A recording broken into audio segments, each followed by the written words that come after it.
Okay, we are live. You're welcome to Opinion Sharers. My name is Paul, and today we are going to be discussing about the recent presidential election. Just a general analysis of the election, the process, INEC, and all of the accompanying situations that has arisen. So that's what we're going to be talking about today. We have people who are passionate about Nigeria and who understand a little bit of the role of citizens in the election, and they're going to be discussing it today. So please join us. We ask that you help us share the link. Maybe one or two more people will still join us. Michael is joining us from Abuja, and Tunde is joining us from Lagos. So Michael will give us an overall, or okay, Michael will give us a kind of introduction into his observation of the election. Michael, can you do that briefly, please? Okay, good evening, fellow Nigerians. It's so nice to be here again. And let me say that we thank God for the peaceful election, despite all the halts prior to the presidential election. We saw how things went, the campaign of calumny, thinking that everywhere was going to be on fire. But interestingly, we thank God that the political gladiators were able to manage the situation somewhat, that the political situation never degenerated, or the fragile piece of Nigeria was never affected to the point of degenerating into war. I think that is quite commendable. However, we cannot but speak about the cyber attacks by members of or supporters of some political parties, although it's something that is somewhat recurrent in any political event, but this time around, I think it went too far. Said that, let me say that the 2023 general elections, based on my personal observation, has given room for us to actually applaud ourselves as Nigerians that we can make things happen. And this will be the first time that we'll be having a shift from the usual tradition of having two main political parties contesting an elections in Nigeria since 1999. So the narrative has changed, and I think it's a plus to our democracy. However, uh, looking at the umpire of the election, which is INEC, it has given us opportunity to examine the level of preparedness of INEC about the elections. Unfortunately, I would personally say that INEC was not strategic enough prior to the presidential election. Perhaps what we have seen happen in the presidential election may make them to adjust their seat as we approach the gubernatorial and state assembly elections. Yes, the atmosphere was not that suitable for Nigerians who actually yearned to cast their vote, because I would say INEC technically disenfranchised some electorates from voting on that particular day, and the justification for saying that is this. Based on my observation on the feed, I discovered that ordinarily, about 750 electorates are meant to be in a particular polling unit. Unfortunately, we still have more than that number in some polling units. And looking at the function of the beavers, the efficiency of the beavers, I would say that it takes average of 1 minute 30 seconds to 2 minutes for one person to be accredited. And the pool was opened by, I think, 8 a.m., and to 2 p.m. And when we put our G's on statistics, it tells us that only about 30 minutes, if the beavers machine is functioning on the efficiency of 2 minutes per electorate for accreditation. It tells us that only about 30 to 40 individuals, electorate, will be able to cast their vote in the space of 1 hour. So if we multiply that by the numbers of hours between 8 a.m. and 2 p.m., and in addition to the number of people that may ordinarily be on the queue before that time, it tells us that not even up to 500 people will be able to cast their votes if we are working with that analysis. And the cash crunch in the country also contributed to to what I call voter. I'm trying to get the right lexicon to use, making people to give up on the election on that day, because previous elections we see people saying, okay, you have money, you see people selling donuts, cold, chilled mineral to drink, waiting for you to cast your vote. But the reverse was the case this time around. So somebody who has been under the sun since 9, 10 a.m. in the morning, still enduring to around 12, we ordinarily want to give us because the person is dehydrated, no money to buy water. And this is based on the opinion of the electorate that I sampled, just for the sake of a personal education, or to understand what was really happening on the field. So I would say that INEC technically disenfranchised the electorate from voting on that particular day. So having said that, I think a lot has to be done on the part of INEC going into the gubernatorial elections, and this, or perhaps for subsequent elections, because I don't see them trying to put all those technical approach in place for us to have a what I'll call a smooth, a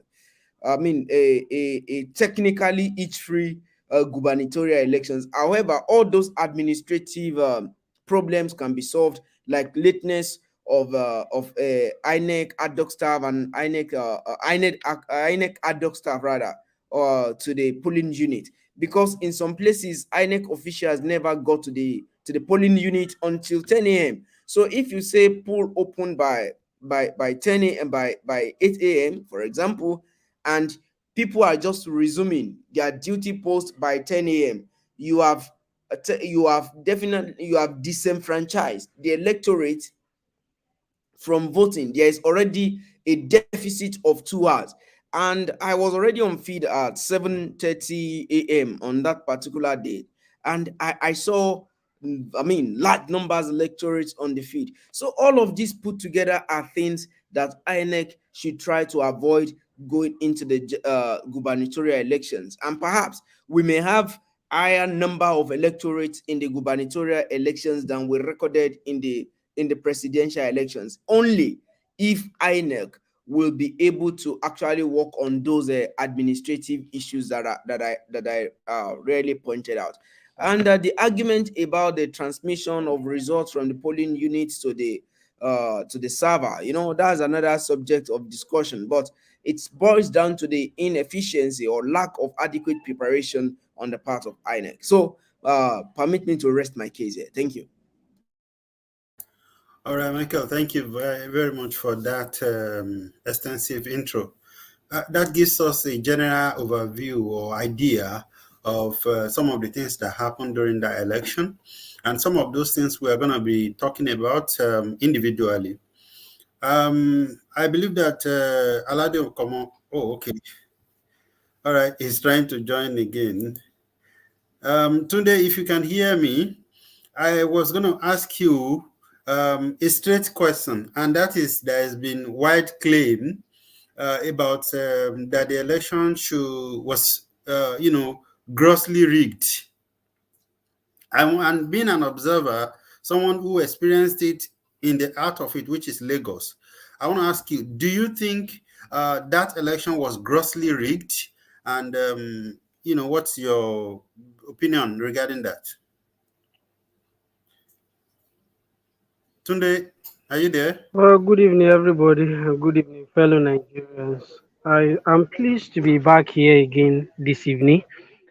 Let me say, lend my voice to what Michael have said earlier, to at least give all glory to God that what we actually thought that may likely happen even from all analysis and from people who have observed elections in time past, what people have said all around the world as regarding this election, that things really don't go that route. But that said, I want to believe that it is political that gladiators should claim that elections were rigged when they didn't have the opportunity to be declared as winners. It is normal. It's also normal for those who do not win to also claim that elections were rigged and there are anomalies in elections. I want to believe that if those people who lost in this election were actually or eventually declared winners, most of these things that they actually highlighted in the last 3 or 4 days wouldn't have been highlighted. They will have been full of praises for INEC and its officials. That said, we can only talk of a lot more of disenfranchisement of voters than going the route of rigging. We know that there is no election that is actually 100% perfect, not even in advanced democracies.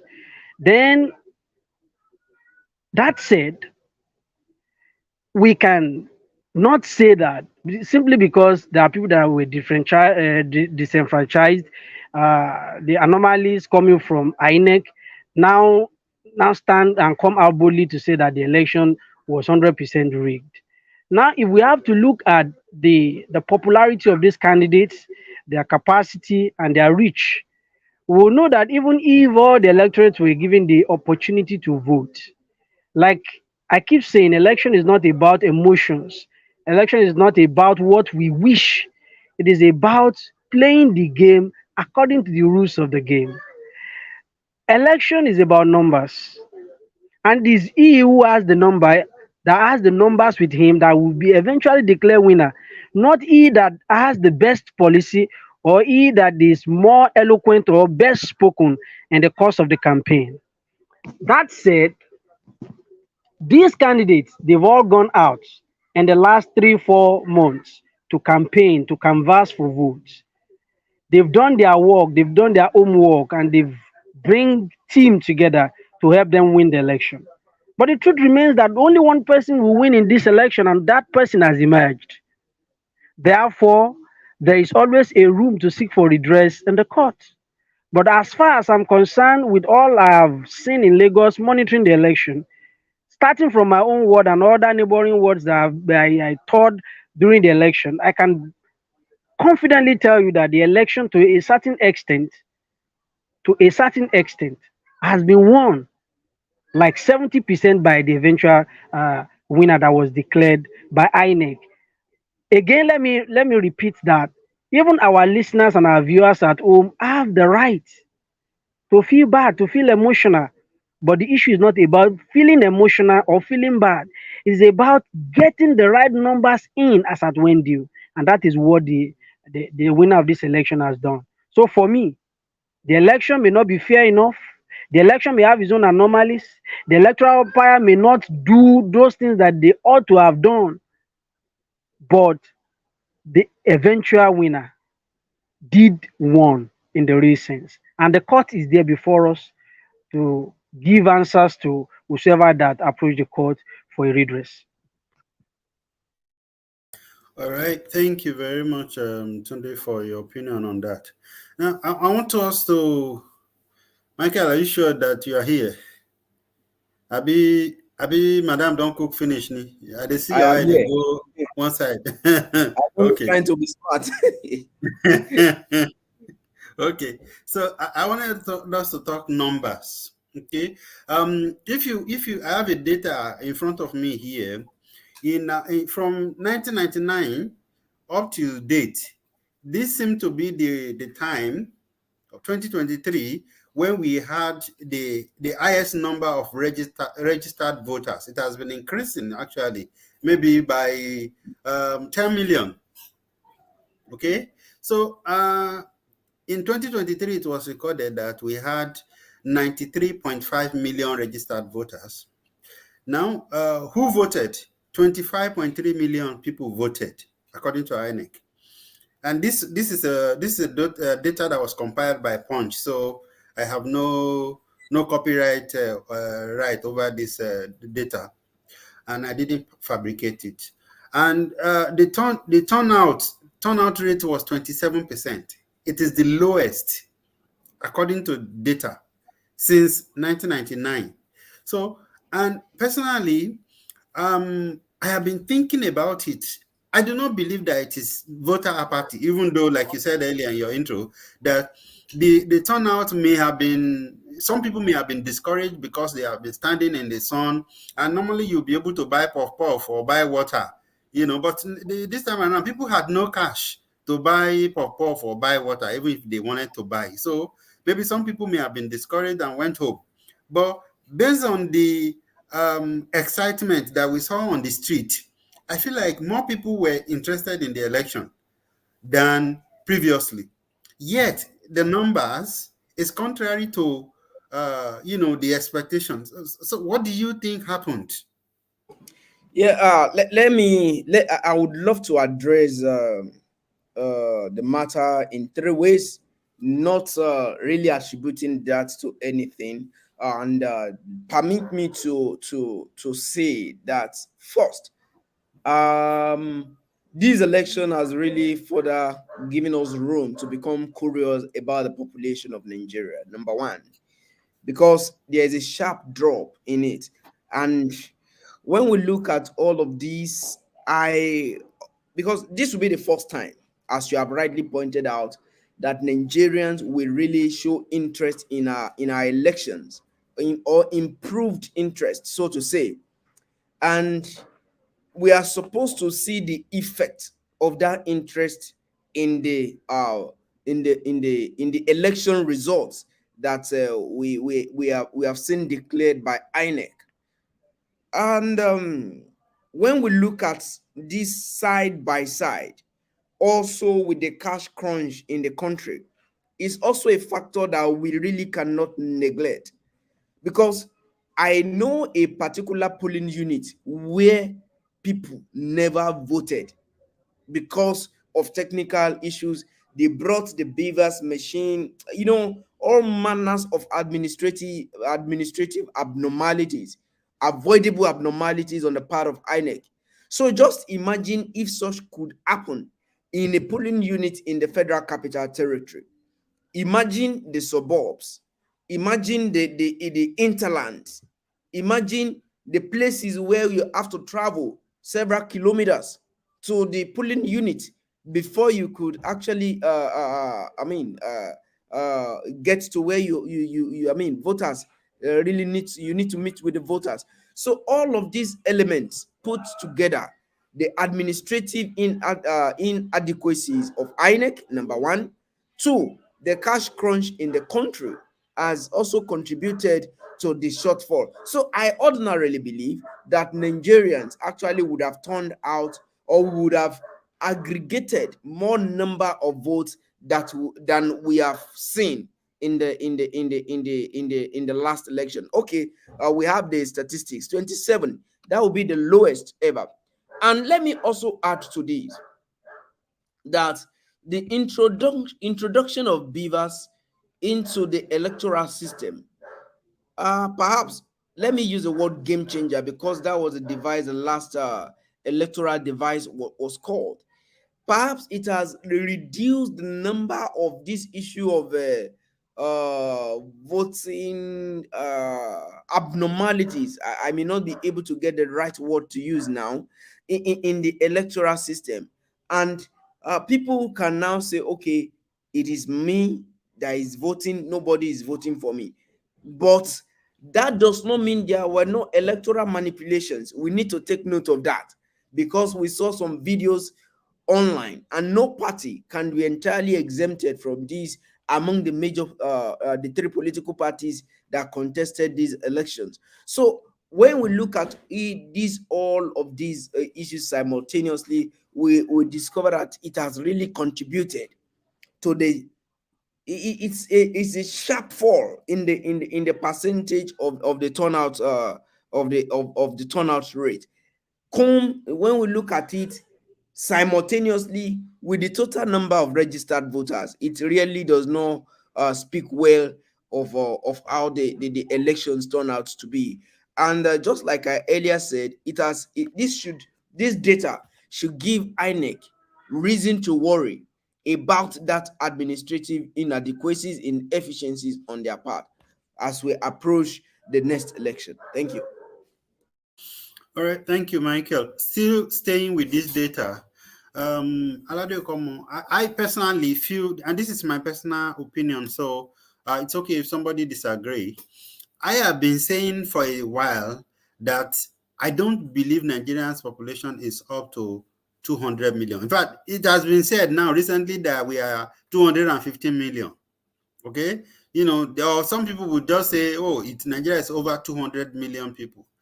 All right, so and these are, so to say, supposed to be credible organizations saying all of these things.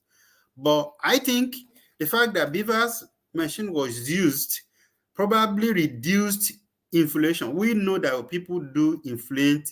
I mean, politicians or electoral staffs do inflate the election. We know when I was young, I was still a young man, or young guy. I'm still a young guy, a young boy. During the last census in Nigeria, right? And I know that all kinds of things were concocted together to get that number. And that's probably happening in our election, but perhaps it happens less this time around because of the machine. And I would have said this again. I asked Michael, I was talking to Michael over the week, and I was saying that during the registration, did they use Beavers?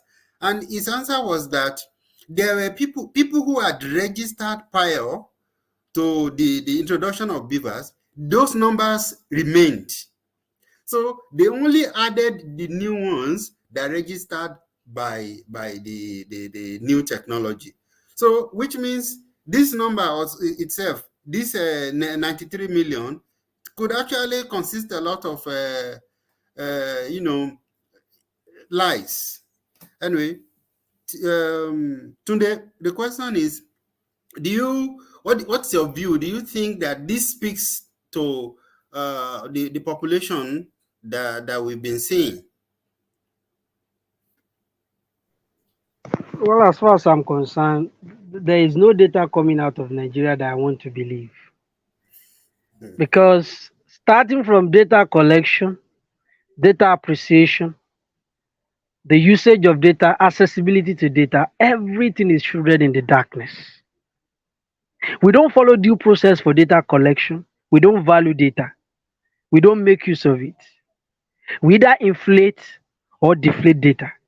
So therefore, for me, I will not value any data coming out of Nigeria or from any public institution in Nigeria.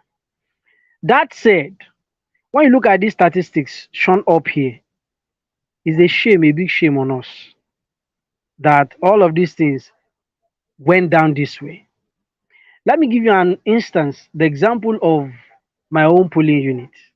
I noticed that when the INEC officials came and they began to paste the voters register, I could point out nothing less than 5 persons that were already dead on that voters register.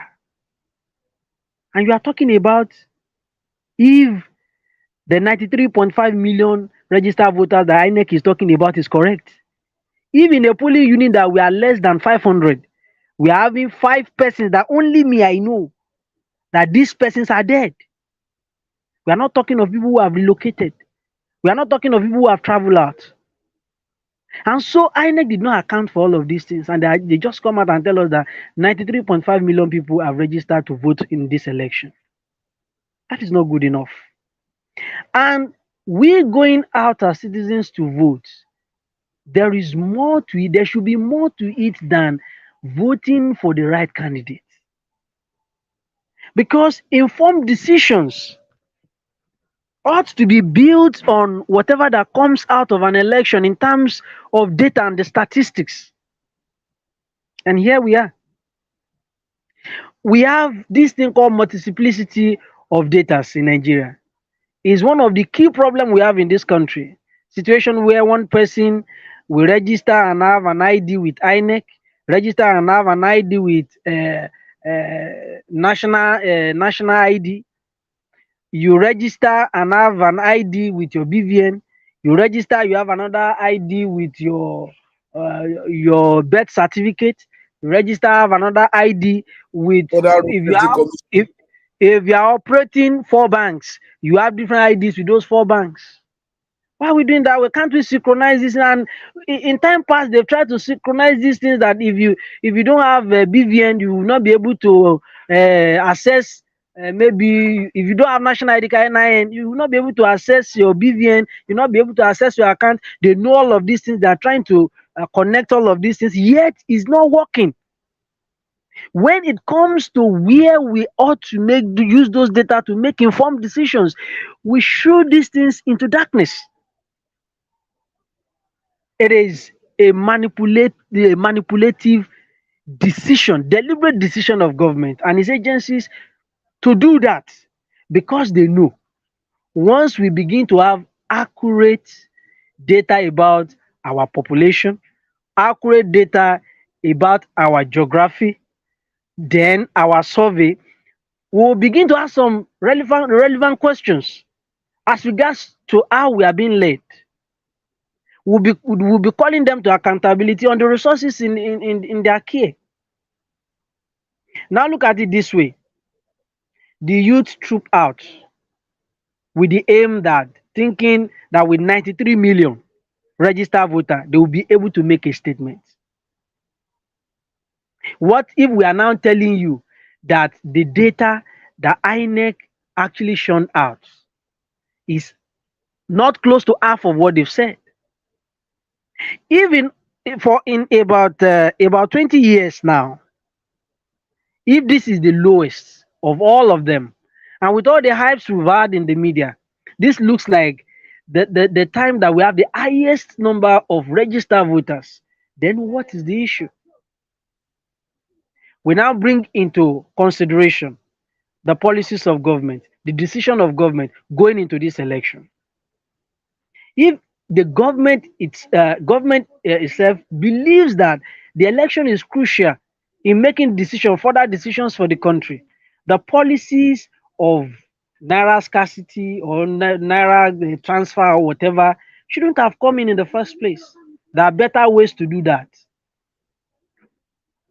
because it is justifiable for someone to tell you that if I don't have access to money, I don't have access to feed, how are you expecting me to go and vote? People's safety cannot be guaranteed. Like in my own polling unit now, we don't even have any police, any security official. We run our show by our own self. So we begin to look at those things, the policy of government going to the election. It's not also favorable.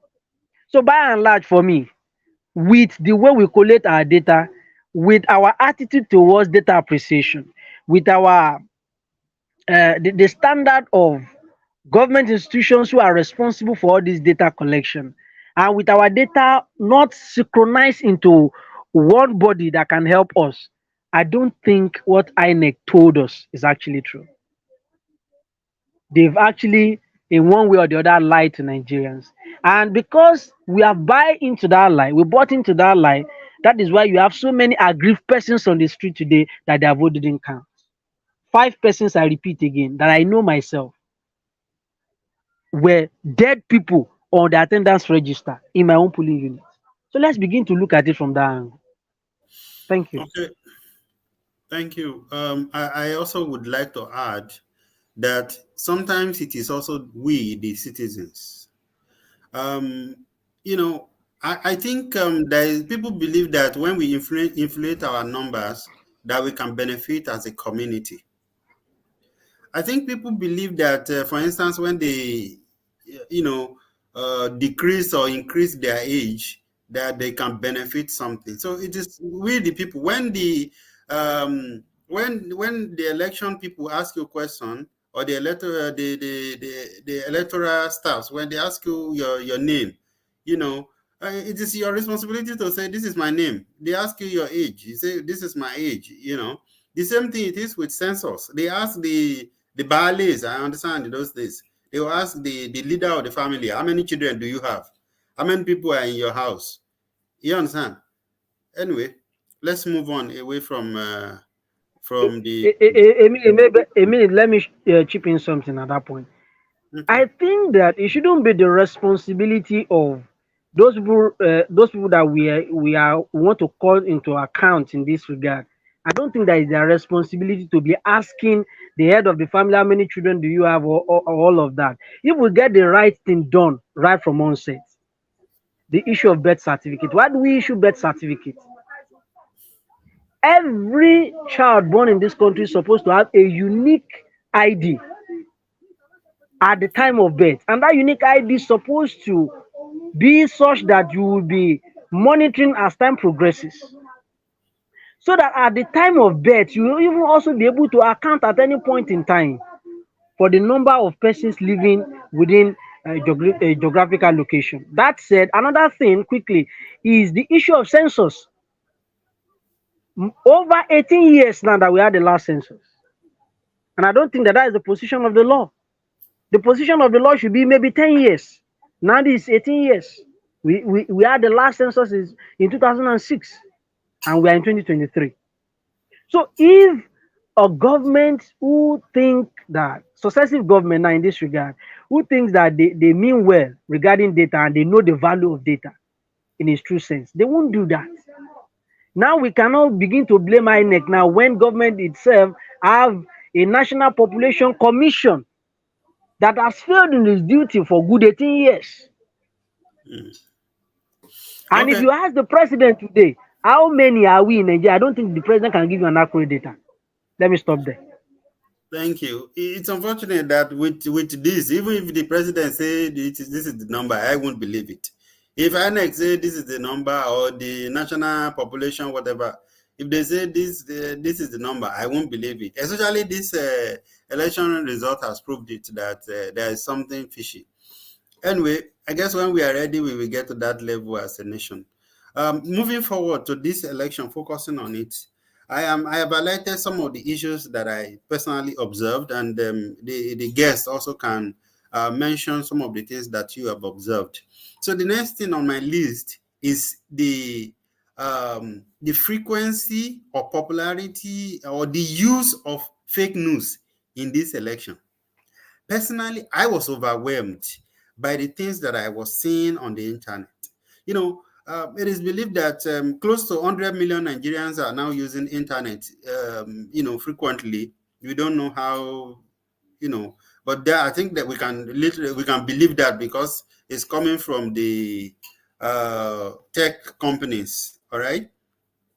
Now, imagine the amount of fake news that was spread. I was particularly concerned by the ones that was targeting government institutions. So I want to ask you, Michael. I don't know whether you were, when you were observing, if you had opportunity to also observe what was happening on the internet.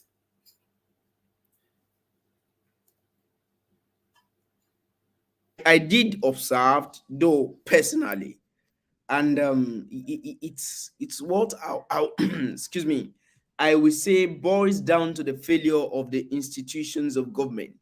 You know, information is a two-way approach, the receiver and the sender. And first, let me put it this way: campaign of such nature, particularly elections, comes with its own baggage. And one of the elements contains in the baggage is this: campaign of calumny, campaign of destruction, personal attacks, image attacks, and the likes. And some of these things being thrown out on social media, they are unfounded, they are not true, because let me give kudos to a certain media organization. I can't remember the name now. Intermittently, when citizens pick up a very sensitive reportage through on social media, they quickly pick it up to fact check and then counter react such. Because if not all of these elements from private individuals or corporate organizations to make sure that, okay, the campaign of what will I put it now? Campaign of calumny. I think that's the best language to use. they are addressed, perhaps it would have landed us to where we never expected. So, to me, as a person, as I was saying earlier on, it boils down to the failure of the institution of government. I stand to be corrected.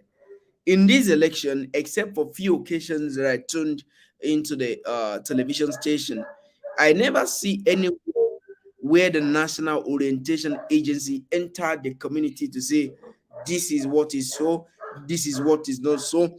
And this is why the institution was established and several other sister institutions like that. But principally, National Orientation Agency, because we have them in all 36 states of the Federation, and we also have them in, they have offices in the local government. So they are ordinarily, intermittently supposed to engage the media, move around the street. They have the public address system van, sensitize, let people know what is true, let people know what is not true. And if we allow this thing to linger, the new set of generation coming behind my own generation, this is without prejudice to them. There are a set of people that large numbers of them don't read. They don't even know how to track information. And I was in a conversation with someone about some days ago with respect to this election, and the person was saying that, this thing, we should have just occupied the streets, scatter everywhere, set everywhere ablaze. And I asked, did you know anything about the Nigerian Civil War?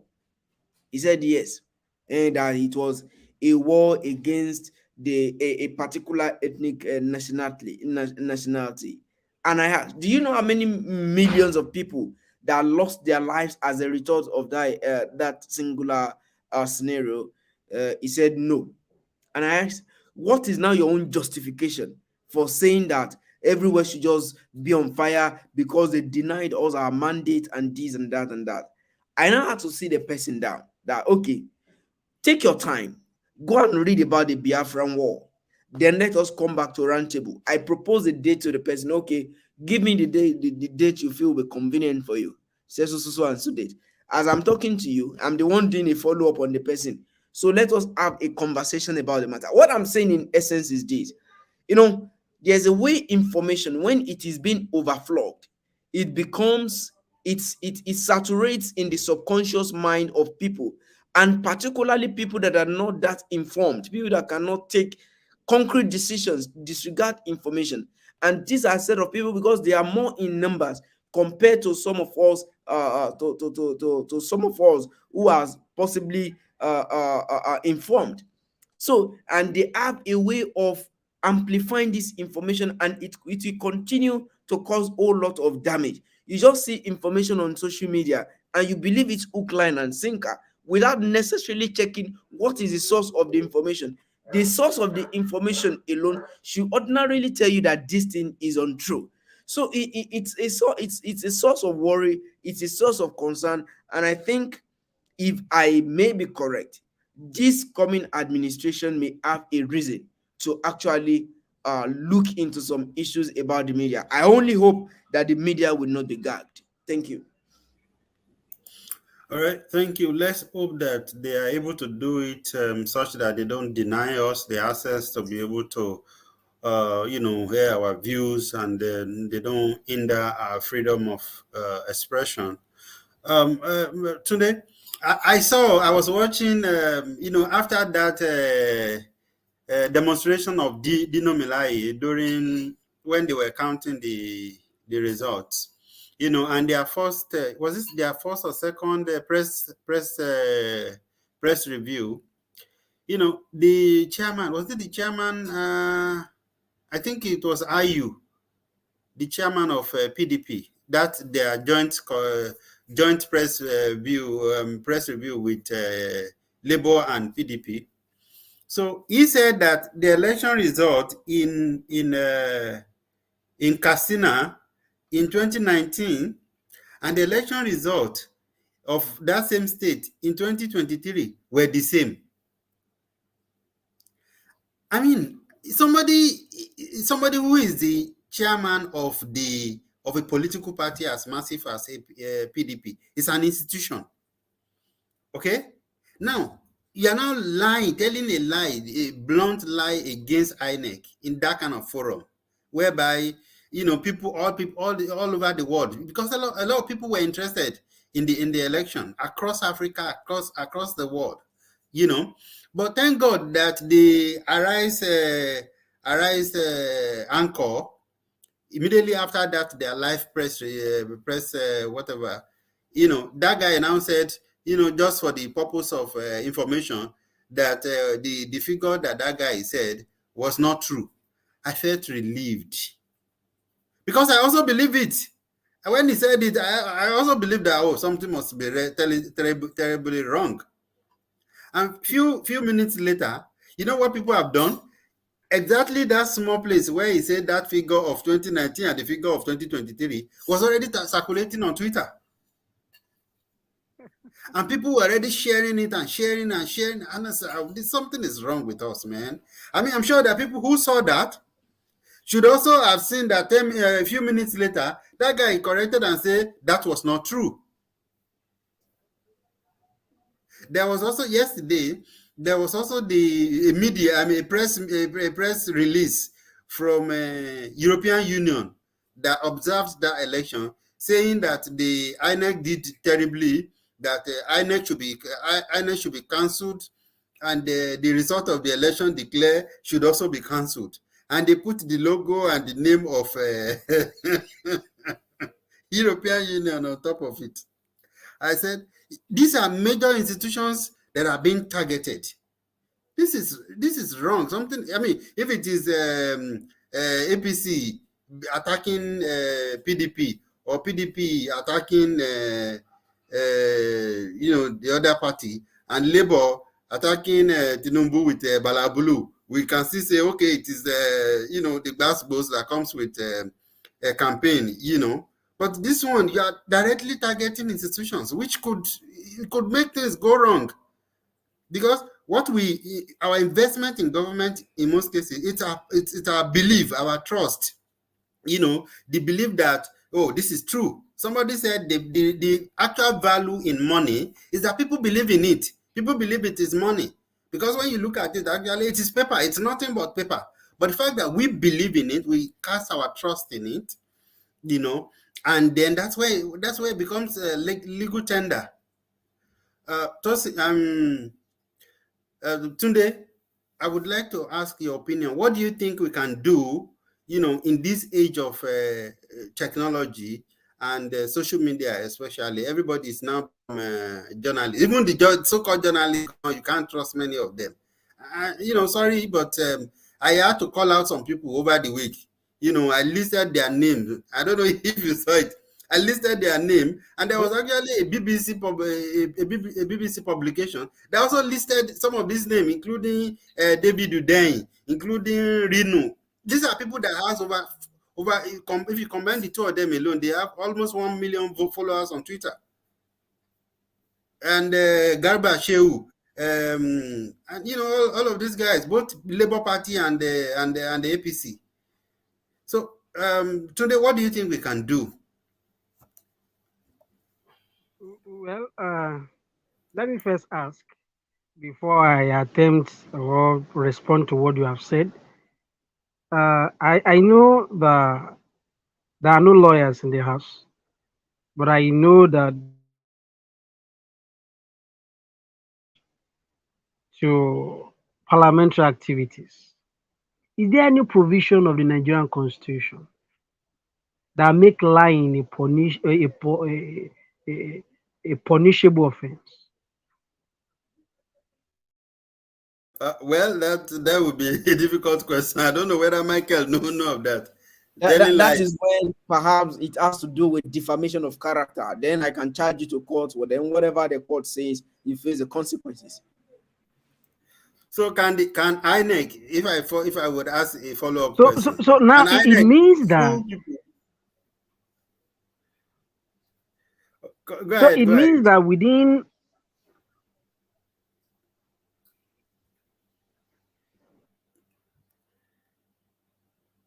Tunde, go ahead, please. I think he's having a network challenge. So Can you hear me now? Yes, Yes. yes.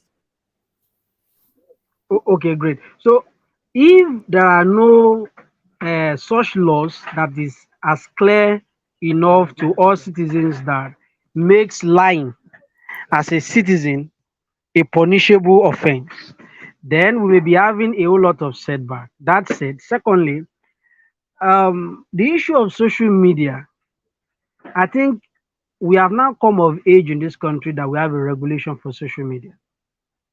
Maybe we will now know a whole lot of negatives and damage that informations flowing freely, unsolicited informations flowing on the social media has done to lives, homes, and marriages and families and people's business. But because we don't care, take for instance, you are in the church, you just open your Bible simply because your device is connected to the internet.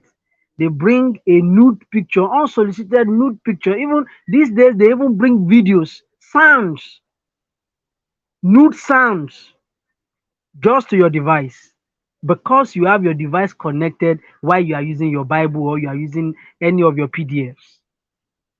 Now, whether we like it or not, although the government was about trying to manage the affairs of the social media within the Nigerian space in time past, but then the way they went about it was the issue that we had with them, and that was what led into all the noise. It is as a Yeah, result I of think that was it, definitely political. It was wrong. yes, it's as a result of the young persons asking for their rights, and they see that okay, this is the space where with they are making giving publications publicity to all of these their agendas. Then let us look for a way to crash them. But then, in real sense, I think one of the questions we should be asking the next commander in chief is the issue of data, the issue of social media. There must be a policy, there must be a law that we guard the social media. I heard that there are some countries in the Asian continent that they don't even dive into most of these apps that we use here in Africa that are probably copying the people from the West or the Europeans, the likes of Facebook and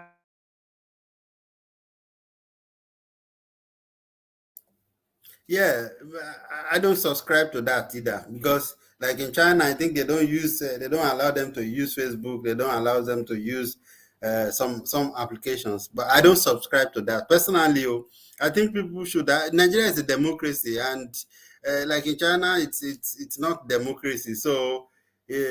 I feel like people should be able to use whatever app they want to use, whatever technology that suits them. It's just that maybe even citizens should have police among themselves. Maybe we can even start our own small organization where we put people with like minds together. We cannot sue them. We might not be able to, but what we can do is to target as fake. Maybe intermittently just scroll through the internet, and when we see things like that cannot be proved, we ensure that we let people know that this is not true, rather than just ignoring it and say, thinking that all will be well or that it doesn't matter, whereas it actually does matter. And this is what I was thinking about. Anyway, let's hope that Tunde will join us back. Maybe Nigeria don't happen to them. So moving on, Michael, I want us to look at something that's sensitive, and that is the influence of religion and tribe in this election. I've seen people argue that,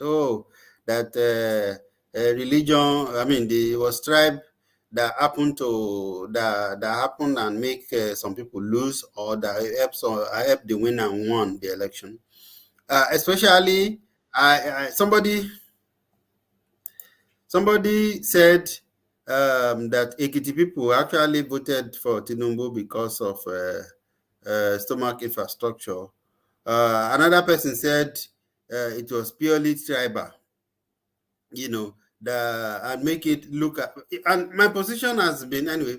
Let me not preempt you. So I want to hear your own observation about the influence of tribe and religion in this just concluded election. Yeah, absolutely. I would say, and I'm saying this with all sense of responsibility, that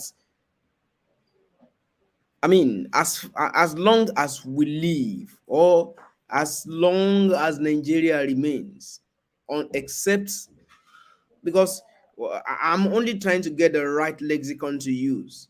If this issue of intergenerational passage of odd events continues, religion, ethnicity will continue to take a dominant place in our democracy, and its advantages are somehow there are things that we ordinarily will not want to imagine, because at that point the sense of religion, the sense of ethnicity will make us ordinarily to want to jettison meritocracy for mediocrity.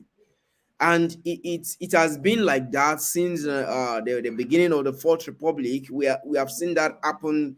Okay, this tribe we want to say they are building alliance with this we want to build alliance with that, and all of those. I see all of these things as a threat, so to say, to national unity. I see them as a threat to national cohesion. Yes, Nigeria, we have gone a little far, and we thank God for how far we have been able to manage our fragile peace in the past 22, 23 years.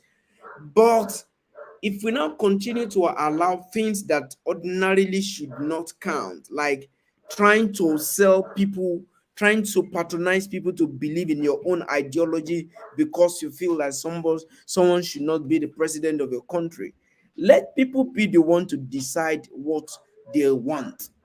And I'm trying to say this because we saw the way some religious leaders actually played in this election. So what I'm saying in essence is this: as long as Nigeria lives, except the dynamics change, we will continue to have religion and ethnicity to have a dominant place in a political affair.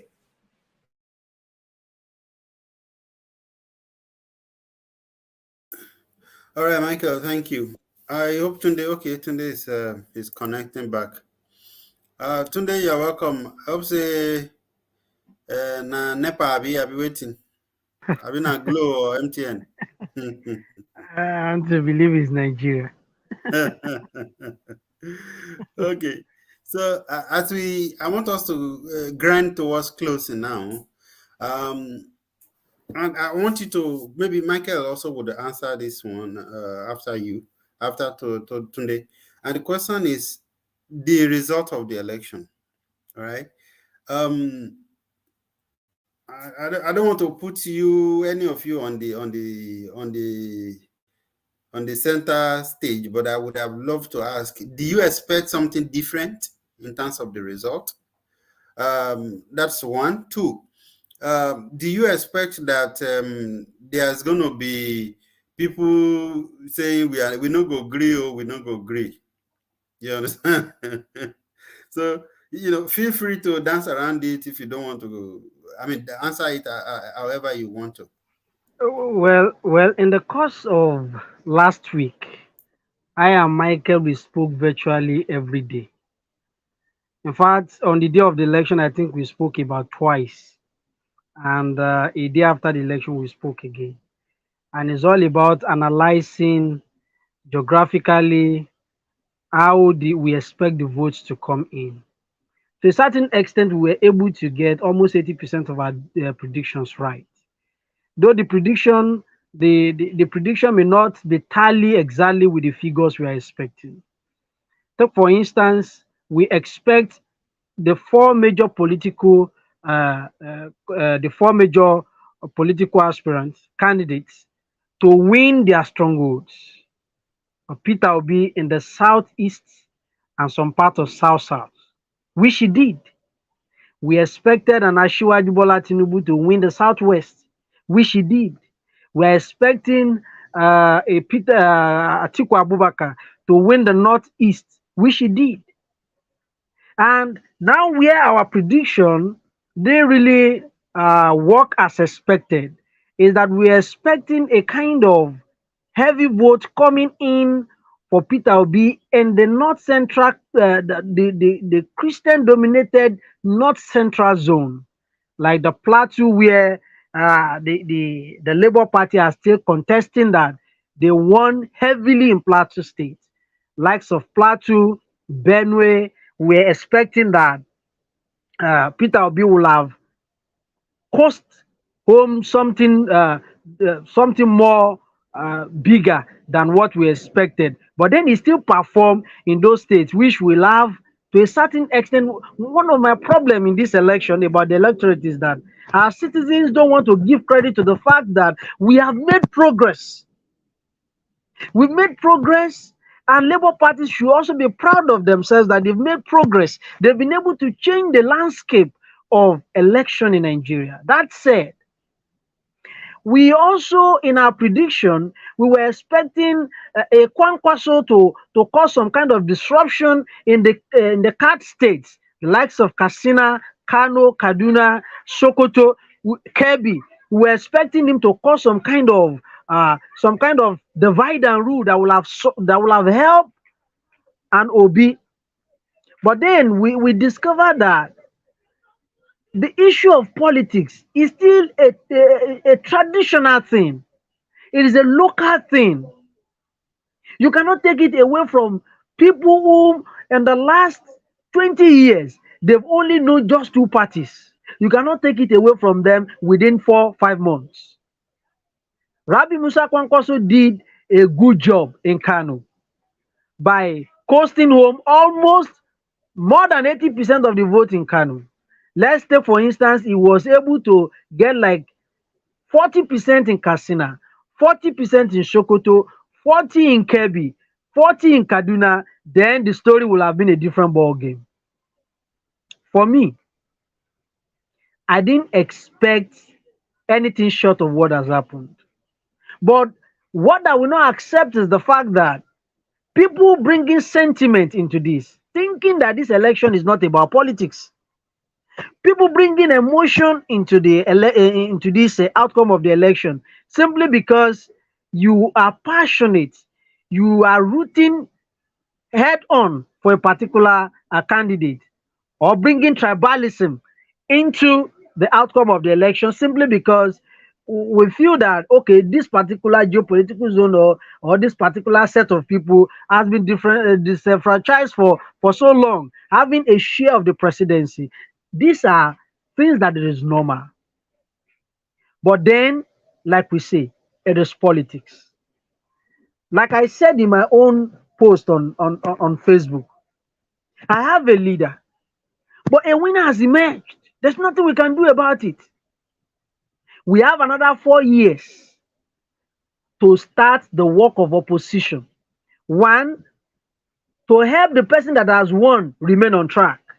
Two, so that when the opportunity presents itself in the next 4 years, we will be able to have something to campaign upon that we've done.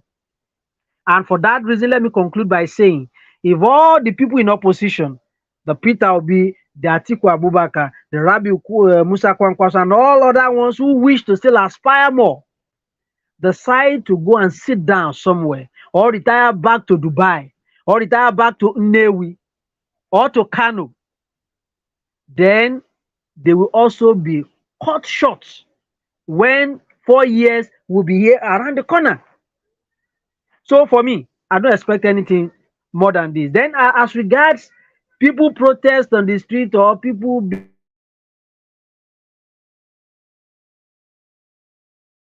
being hot, want to play politics without being hot, without being pained.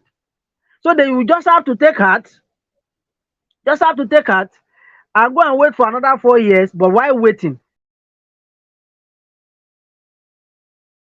Oh, sorry. I think he's out of it. it was easy for him when the opportunity came up, he was able to coast home as the winner. Thank you. All right. Thank you very much, Tunde. Michael, what's your Yeah, in addition to that, I think I allude 100% to what my brother said. In addition to that, I think One thing that the opposition party really did not do well in the 8 years administration of the APC is the fact that they never played opposition role. And opposition in any democracy is like the anti-clockwise side of government. And when we look at prior to the advent of the APC Buhari-led administration, we saw the way the APC were very strategic about their own campaign, the role of opposition they played. They were on the street, they did all manner of things. And when we look at the 8 year administration, I think with the PDP only succeeded in having a one-man battalion in the likes of Wike, in the likes of Ayo Fayoshe, and maybe one or two other people within the opposition. Aside that, PDP never played any opposition role. We need to make this happen. We need to bring this to limelight. Opposition is very important in any government, because it's like putting fire under the leg of those who are managing the affairs of the country. So until, and just adding to what my friend said, the Labour Party realizes that, maybe because of the litigation still ahead, until they really understand that they have to play the role of opposition strategically, I think I only hope that the obedient movement may not get weak. But they really need to understand that beginning from now, from day one, they have to begin to, strategically, constructively serve as opposition to the government of the day. And that will help them, one, to sustain their tempo, two, to build more, what do you call it? To build more momentum. Three, and they'll be able to penetrate other places where they couldn't penetrate in the 2023 elections. And I'm saying this because of the trend of the election. The Labour Party may likely be the next dominant opposition party in Nigeria, only if they can do that very well. Thank you. All right, thank you, Michael. Here is a publication by Channels that finally the Labour Party have recorded some successes, and that is they've got 6 Senate and 34 House of Representatives, and I think this is something that should be widely celebrated by Labour Party itself. Yeah, and And in addition to that, the possibility is there that they may even still have more, because there are senatorial zones and there are constituencies where they are yet to announce their results and where they are yet to even conduct elections. So if they can really work well and even have structure at the state level, structure, as it were, have members in the state house of assembly, it will really go well in solidifying the Labour Party. all right, thank you very much, guys. I think we should be rounding up now. In addition to this, there's something that I noticed, and I said I didn't expect it. I published it by myself on social media, and that was something that seemed like an alliance between Labour and and PDP. I thought it was funny. I thought it was ridiculous, But then, to be honest, I think Labour also played dirty, almost too dirty for my liking, So it's kind of now seeing their performance. I hope they don't become another another PDP or another APC,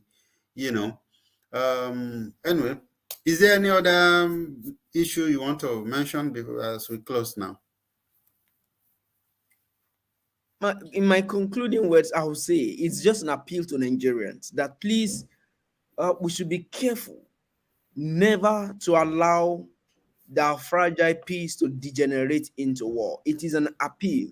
We really don't need to make things go the other way around in Nigeria. It is still the only country we have, except maybe for those having a passport of another country. But as for me, this is the only country I have the passport. So please, irrespective of our political affiliation, irrespective of the views we share, please let the peace, the unity of Nigeria, let it be a driving force in any of our engagement. Thank you. Thank you. Tunde, are you still there? Let me conclude by thanking you, Mr. Paul, for bringing us on this show tonight. We're sincerely grateful to those our viewers at home and our listeners. This is a country that we all call home, and so we have no other country we call ours, whether be in Nigeria in the diaspora or a Nigeria residing at home. There is no policy of government that cannot have its own toll on us wherever we are. And that is why we carry the emblem wherever we go. We are great people, we are good people. But then we've voted whether the election counted towards our own or for another person. That person is still in Nigeria. Let us engage them.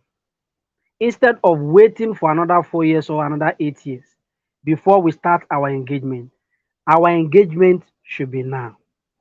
Then, secondly, is that for INEC and those people going into the National Assembly, we've made progress as regards the Electoral Act 2022. We've test run the Electoral Act with the beavers and all of the provisions of the law.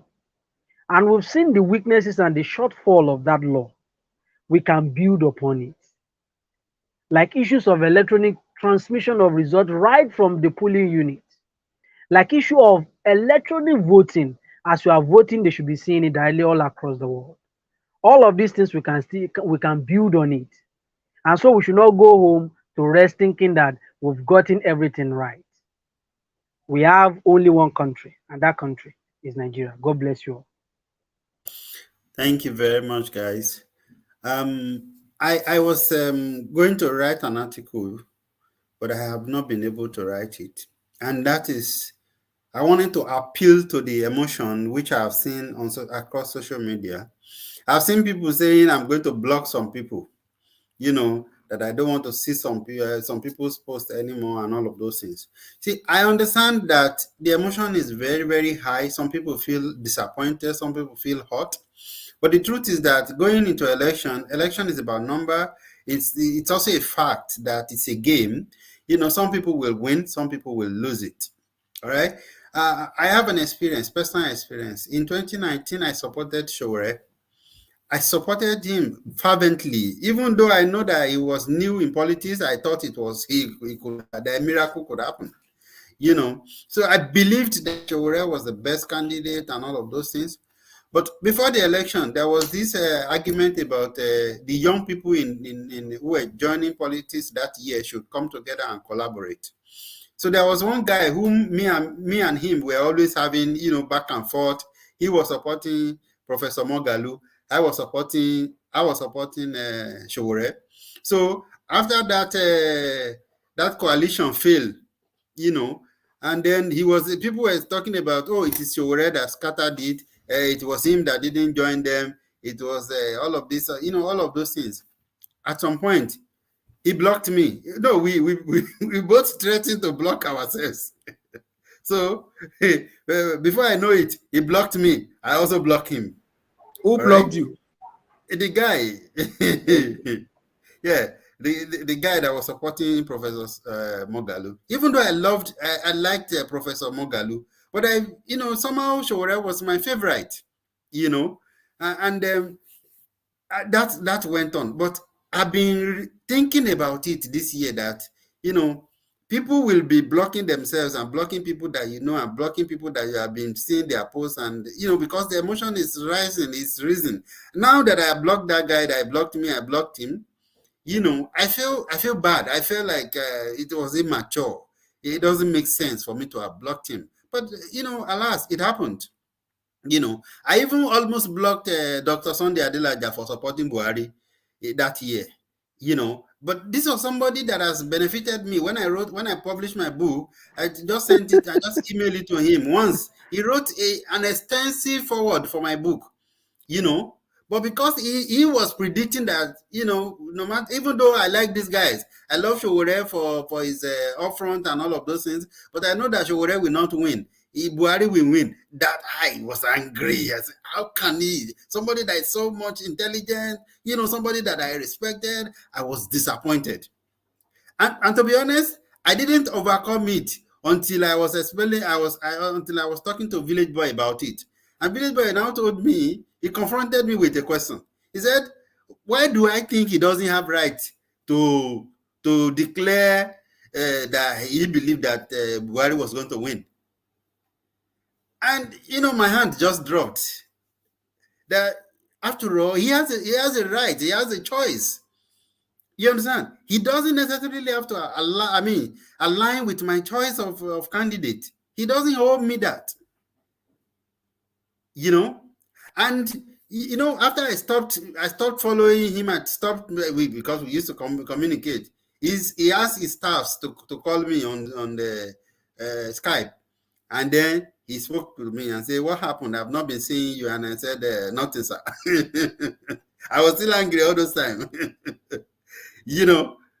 And then somehow he just didn't contact me. I didn't contact him again. We didn't talk again. But he was still my friend on Facebook. Yeah. So when the Ukrainian war started, and I knew he was affected, so I had to write an email to him because I didn't even know what I was going to say to him. This was somebody that we used to exchange contact before very often. So I had to write an email because I felt very bad.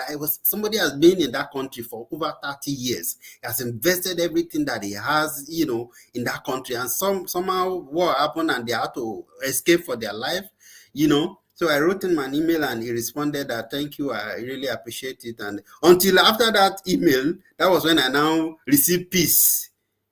Because of election, because of even though she already know me, but it doesn't matter. Many of the people that we are even rooting for don't even know us. It doesn't make sense. I'm just saying that this is something that I want to write in an article, but I just thought.